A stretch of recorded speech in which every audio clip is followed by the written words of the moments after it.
Hi, welcome you all for today's session. In this session, I would like to explain about what further development of the data cube. In the previous session, we discussed about the efficient methods for data cube computation like iceberg and full cube, multivariate aggregation, and Buck algorithm, star cubing algorithm discussed. Now, let us see what are the further developments are possible with the help of the data cube. So there are three approaches are the discovery driven exploration of the data cubes, because we have aggregated cells, large number of aggregated cells. How to explore this? There are three methods are there: discovery driven exploration data cubes, and complex aggregation at multiple granularities, and constraint gradient analysis in data cubes. So let us see one by one. Anomalies. So in first method, discovery driven exploration, we are going to find the anomalies in the data, which are automatically detected. The tools are there to detect automatically the anomalies, and marked for the user with the visual cues. With the help of the visual cues, we are going to identify what are those anomalies. Then complex aggregation at multiple granularities. It describes the multi-feature cubes for complex data mining queries, which involves multiple dependent aggregates. We are taking the aggregation at multiple granularities, different levels of abstraction. And constraint gradient analysis in the data cube. So what are the constraints we are going to apply? Let us see. So the first one is discovery driven exploration of the data cube.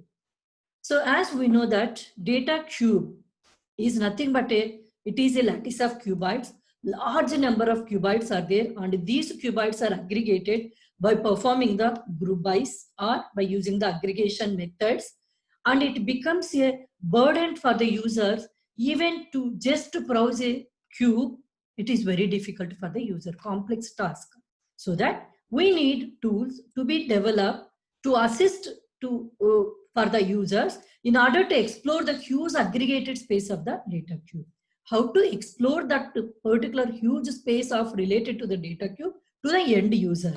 So for that, we go for the discovery driven exploration data cubes.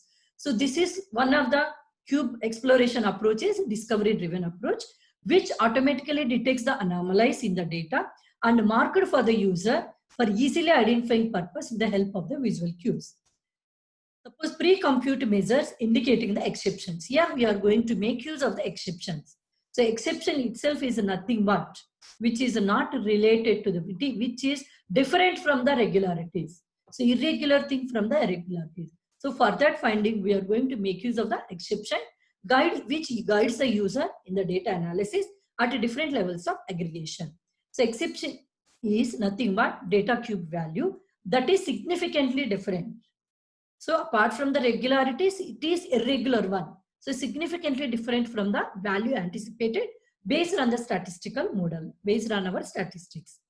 Visual cues are nothing but we are going to identify by giving the color. Whatever anomaly is there, for that anomaly values, anomalies, we are going to provide a color. We are giving a color so that easily identify the anomalies. So that reflect the degree of the exception of each cell. So there are three kinds of the exceptions usually used in the discovery driven exploration of the data cubes: self exception, in exception, and path exception. So what is meant by the self exception? So the self exception is nothing but this kind of exception indicates the degree of surprise of the cell value relative to the other cells at same level of aggregation. At the same level of aggregation, suppose we are going to do at the level 2 by considering the 2 dimensions. So what is the anomaly? So we can easily identify with the self exception. Whereas, so coming to the in exception, this kind of exception indicates the degree of surprise somewhere beneath the cell if we were to drill down from it. When we are going to do the ULAP operation drill down, so something, the cell was showing the different values, which is significantly different. Then path exception. This kind of exception indicates the degree of surprise. The value is surprise value for each drill down along with the path from the cell. So how the cell is aggregated, the total path, that's what it is, path exception. These are the three exceptions are very, very useful in discovery driven exploration of the data cube. Let us consider an example to analyze the monthly sales at the all electronics company. We are taking the percentage values here, right?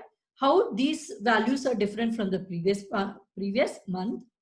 And let us consider 3 dimensions: item, time, and the region dimensions will be taken here. The data is aggregated overall items and the overall sales, okay, for each month. And we are going to compare with the previous month. Is there any anomalies? We are going to express in the form of the visual cues.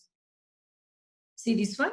So all the items we are considering and all the regions we are going to consider. The changes in the sales over particular period of time. We are taking all the months. See this one, January, February. So total in 12 months, right? What is the total sum of the sales of particular over a period of time of particular item? Or we are considering all the items available in the all electronics company. See this one here. Whatever we are represented with a green color is the low sales.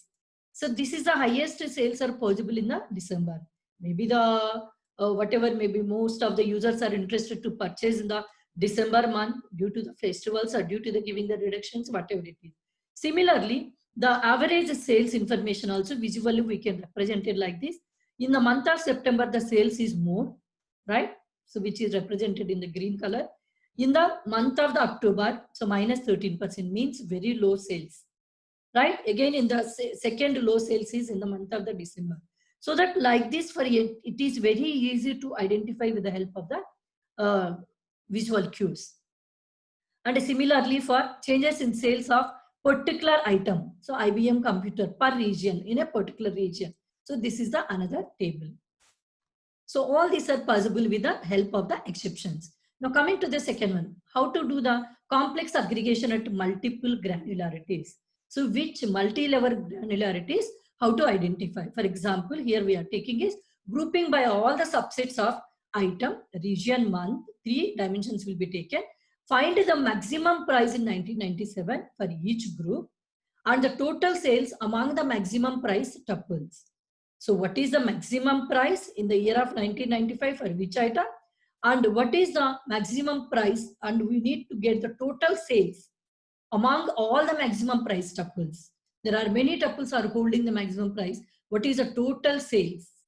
We are going to compute. So this is the complex aggregation will be represented in the form of the DMQL query language. Select the dimensions item, region and month, 3 dimensions and maximum price. So we are going to get the what are the tuples are holding the maximum of the price value, and I need to get the sales of the items, sum of the sales of the items. So from purchases. So purchases is a relation.